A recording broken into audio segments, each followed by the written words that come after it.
За юу яцгаана? Энэ бичлэгээ цагаан сар хаваар л орох юм шиг байна. Тэгэхээр та нар сайхан бууд салаатаа идээд үзэж байгаа байх. Энэ удаа би өөрийн ахархан ухаан минь дултуутахар кино ярих бөгөөд тэртээ 2020 онд 2020 он гэлж 2000 онд Russell Crowe ах Оскар авсан Gladiator киног ярьж өгөх болно. 20 он одоо 2000 оноос илүү хол сонгогддог байна. Хөгшөрж байгаа юм байна л да. Нэрээ кино руугаа орохоос өмнө дахин нэг зүйл хэлэхэд subscribe дараарай. Тэгээд бас лайк дараарай. Баярлалаа.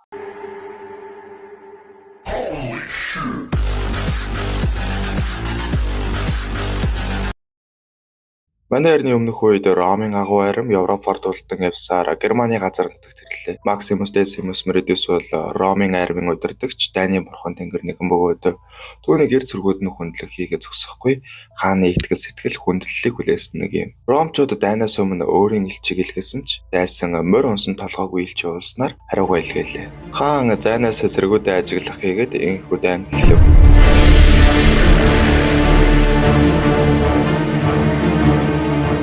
Дайсан хэдийг хүчрхэгч Ромын армийн зэвсэг хангамж мөн өөнөөс илүүтэйгээр тактик илүү байсан тул тэд өөрсдийн ялагдчихгүй нэр төрөө хадгалан үлдсэн юм. Өөрөөр хэлбэл тэдний дайсан газрын хөрснөөс арчигдав. Дайны дараа цэргүүд бүхэн харуул хөгшин хаан Дайны талбар дээр ирэв. Дайны талбарт хаан Максимусыг зүглэн ирэхэд тулдах хүн үлдээгүй хаантаа гэхэд хаан үргэлж тулдах хүн үлддэг юм гэдэг. Үзэгдэл солигдож хөгшин хаан Цэзарын хүү ханхүү Комодос хааны охин гүнж Люсиланаар болон Ромын сенатууд хааныг дуудсны дагуу Дайны талбар руу тэртээ холын Ромоос ирж байгаагаар хардаг. Комодосын ярьж буй болон докторгүй байдлыг ажиглал тэр айл хэдийн хөгшин эцгэн явах өдөр өөрийн мандах өдрийг тэсгэн ядан хүлээж байгааг харуулах аж. Тиймдээч тэр цэргийн хуаранд очисон даруйда морь хөлөглөн Дайны талбар руу явдаг. Цэргүүд бөгөөд ялалтын хүндэтгэл үзүүлэхэд хаан Максимуст энэ чиний төлөө гэх хийгээд үүнтэй зэрэгцэн Комодос ярьдаг. Комодос би тулаанаас хоцорчихсон гэсээр ирэх ба аавынхаа гарыг түшиг гэхэд хаан буцаидаа гэдэг мориндоо морддог. Максимус хааны имэйлийн олмыг янзлж буй хэсэг нь хаан хэнд нь илүү илэгтэйг харуулдаг хэсэг юм да. Мэдээж оройн ялалтын цайлга болдог. Арайч үжлэг гэж болохгүй юм да. Максимус ороход түүнийг жанжин болон сенатууд тогтон авахыг гээд тэдний нэг нь чи айрамтай. Тэгэхэр хүчрэх гэсэн үг. Магадгүй чи сайн улс төрж байж болох юм гэж хэлэх хийгээд удалгүй Комодос ирж бидэнд энэ цаг үед хоёр төрлийн дайм байсан харуулах болно. Нэгд нь мэдээж Ромчууд саяхан ялсан бол нөгөөх нь улс төрөж. Өөрөөр хэлбэл Комодос би чамайг сенатуудын савраас авъя гэж тоглоом маягаар хэлэн хоёул уулзах орон зай гаргаж байгаад өөрийн дайныг эхлүүлж байгаа. Улс төрчид бол хорт Могол гэсэн. Ганц ялгагдах зүйл нь тэд бэлдөөч. Миний цаг ирэх үед би чамд итгэж болно үстэй гэв. Максимус хөгшин хаан руу харж хаан намайг энэ дайны дараа чөлөөлнө гэсэн юм гэж Комодост хэлэх хийгээд киноны эхэнд л түүнийг гэрээ санаж байгаа битгэрлэн ярианаас нь мэдрэгддэг юм да. Комодос мэдээж чи тайван байж болно. Гэхдээ тийм ч удахгүй байх. Би чамайг дуудах олон шүү гэдэг. Маргааш наран жаргах үеэр хаан Максимусыг дуудаж өөрийн ойрын төр саднаас чөлөөтэй яриаг түүнтэй өрнүүлдэг. Аргачихгүй. Түүний хаанчлалын 20 жилийнх нь 4 жилийг хаан дайн тулаан цуснуужгүй тайван өнгөрөөсөн гэхээр энэ хоёроор аль аль нь гэрээсээ хол хийгээд Максимус хэдий агуу жанчинч дотроо гэрээ битгэрэн санах нэгэн бол хаан өөрийн гэр болох Ромын хаяг тэлсэн ч гал голомтой засаагүй буюу тэр усан авлага хээл ахуул замбраагууд идэгдэжээ. Иймд хөгшин хоньны насгүй болсон хаан Максимуст өөрийн хаан ширээг үлдээхийг хүсэх ба Максимусын төр улсын асуудлыг мэдэхгүй улс төрийг ч бас мэдэхгүй их шалтгаан нь хааны хувьд түүнийг хаан болгох шалтгаан аж. Комодосыг хаан харин хааны ёс зүй түүнд үгүй гэхийгээд Максимусыг өөрийн хүн байсан болоосоо гэдэг. Тэрөө та 16 жил дайнд явж хүүхдүүдтэй баг хаан цагийг зарцуулчихад түүнийг ёс зүйгүй гэвэл мэдээж та их муу эцэг их болно. Яг гоо Цэзар их сайн хаан л та. Хааны хувьд Максимус мэдээж тэр дорн зөвшөөрчихгүй ба бодлоо эрэлхийлж байхад нь Люсила ирдэг. Тэд залуу халуун наснд очроор гуулж явсан ч одоо өөрсдийн амьдралдаа хийгээд бараг чацсан шахуу хүүхдүүдтэй ба Люсила өөрийн нөхрөө алдаж Лушиус хүүтэйгээ үлдсэн юм. Люсила бол сенат хаан дүүгийнхаа дунд байр сууриа олж сурсан ухаантай эмэгтэй юм. Тийм ч болохоор хаан онвол тэр дүүгийнхаа талд орох шинжтэй байдаг. Хаан өөрийн хүүгээ дуудах ба Комодосыг хаан болохгүй гэдгийг шууд л улаан өрнөнд дуран тавьдаг. Ром дахин бүгд найрамдах улс болохыгээд Максимус энэ замд нь оруулах хүн гэдэг. Аав нь Комодост нэгэн удаа хаан хүнийг шинжигэлтгсэн захиавчж байсан юм. Үүн дээр нь мэрэгэн ухаан, шудраг байдал, сэтгэлийн тэнхээ, төвчөртэй байх гэсэн байдаг ба Комодос үүнийг уншичаад аль ч тал нь түүнд байхгүй гэдгийг мэдсэн ч аавда над дээр зэрэг бий. Энэ нь ганц дайн тулаан биш, олон талт байдал гэхийгээд Үнэхээр л анхаарал сургаал хаваагүй хаан эцэгтэй тогтоогүй хүүхдүүдгээ тэр хэлэх ба хаан хариуд нь хүүгийн хуваар харуулсан дутагдaltaж байна. Миний эцгийн хуваар гаргасан алдаа минь гэдэг. Энэхүү эцэг хүү хоёр өөрсдийн үнэн гаргаж тавихад торгон ирэн дээр Комодос өөрийн эцгийг ингэртэй наан алав. Тэр даруй цэрэг явуулж Максимусыг дууддаг ба хааныг нойрондоо насан гэцэллээ гэдэг. Максимус хаантай салах ёс хийж эцэг минь гэд үнсхийн зэрэгцээ. Комодос миний гарыг ав Максимус.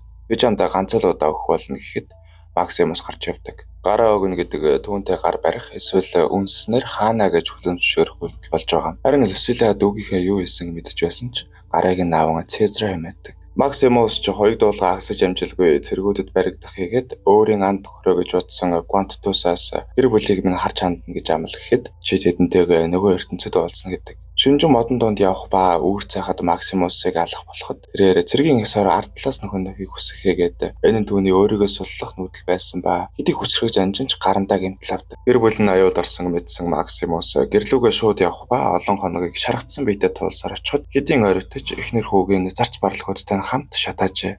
Ингээд тэднийг алдсан Максимус хариугүй тэднийхээ араас явдгийн даваан дээр нэгэн боолын цуваа түүнийг олдог. Нэг Африкээр түүний шархыг өт ашиглан идгээдэг ба цуваа явсаар Ромын алс хязгаарын жижиг хотод ирдэг. Эндээс нэгэн шин дур гарч ирэх нь Проксима бөгөөд тэрээр гладиаторуудын цувааны эзэн юм.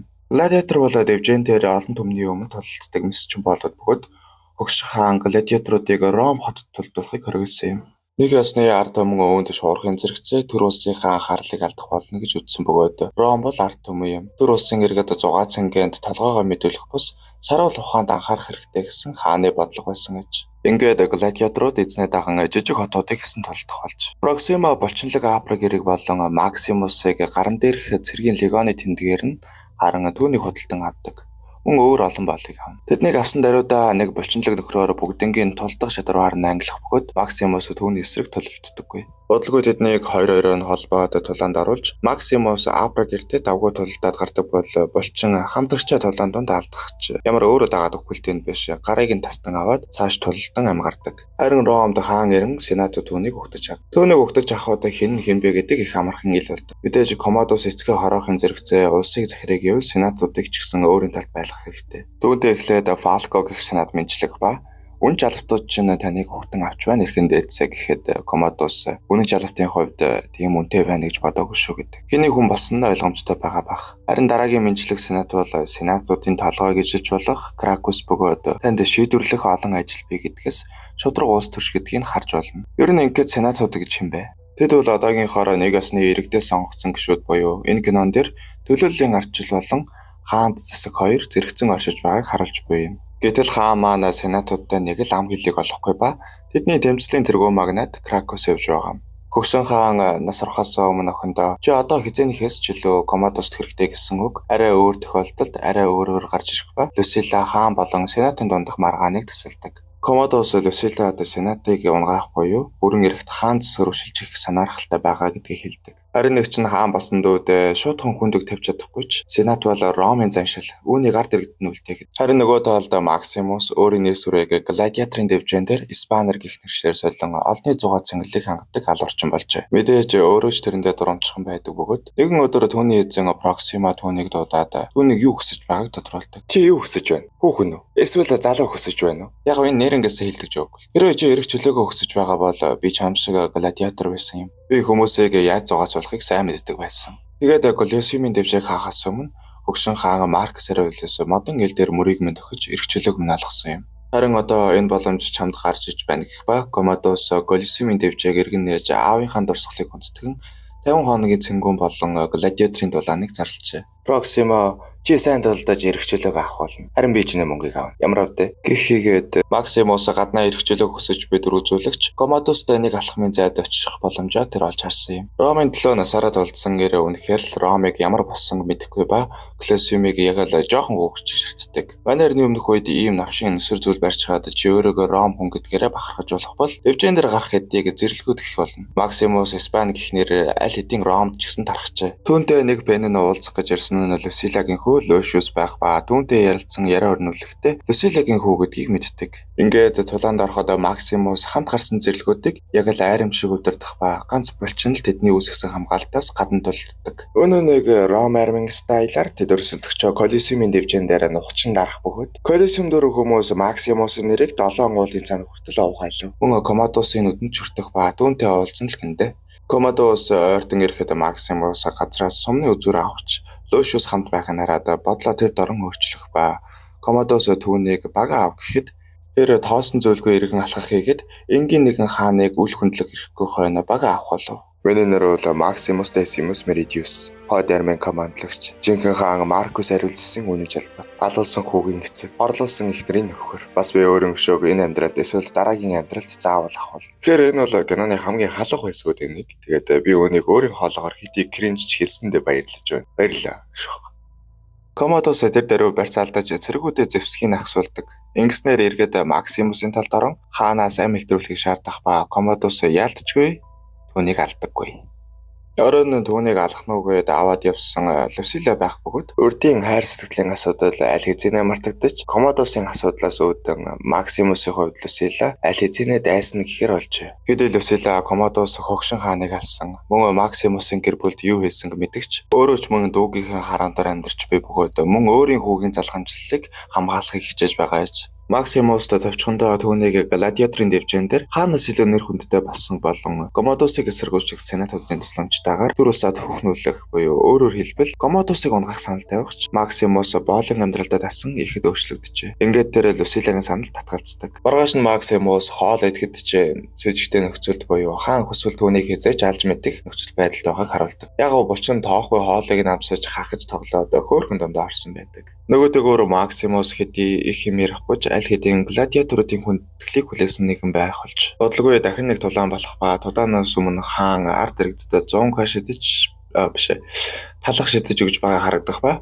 Комодос тэмч тэнэг нэгэн биш болтой. Олон өдөр тавьсан зугаа цэнгэлээр ард олны анхаарлыг татан өөрөө захиргаанд оруулж байгааг харж байна. Бас энэ зугаа цэнгэлээр далиндуулан сенатыг тарах бодолтой байгаач үүнийг Люсила сүрэн зогсож байгаа. Энэ удаагийн Максимусын өрсөлдөгч бол энэ дэвжээнд ялагдчихгүй нэгэн байх бөгөөд юмыг яаж мэдэх үгээд дөрвөн муур тавьчихсан байлээ. Санаатай хог.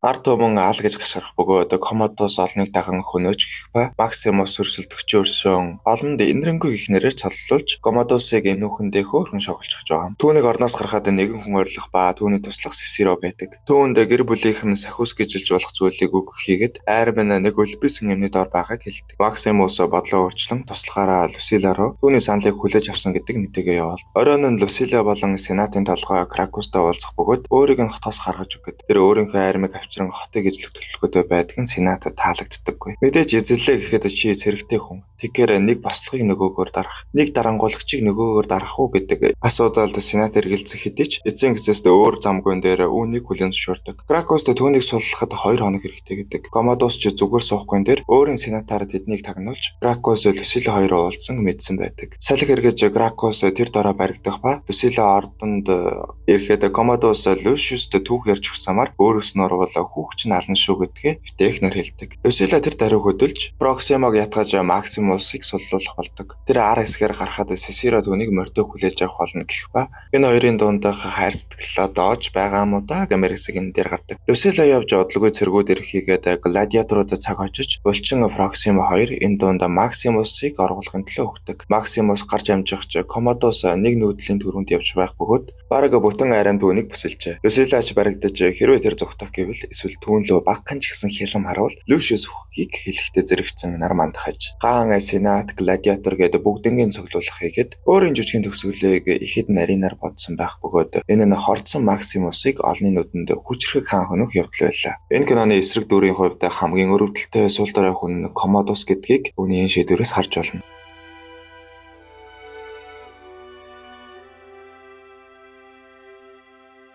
Максимус хэдий хорцсон ч тудаан дэлгүрсээр байх бөгөөд хорны нөлөөгөөр түүний оюун санаа Ром болон түүний гэр бүлийнхний дунд эргэлдэх ажээ.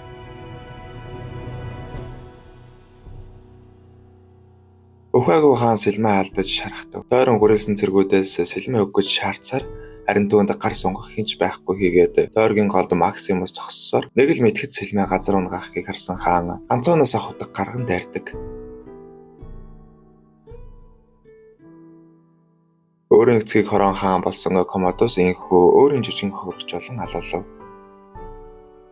Максимус сенат болон гладиаторуудыг суллахыг хэлхийгээд ахин агуу Ромыг сэргээхийг захин түүний хүлээсэн эхнэр хүүхэд рүүгээ явлаа.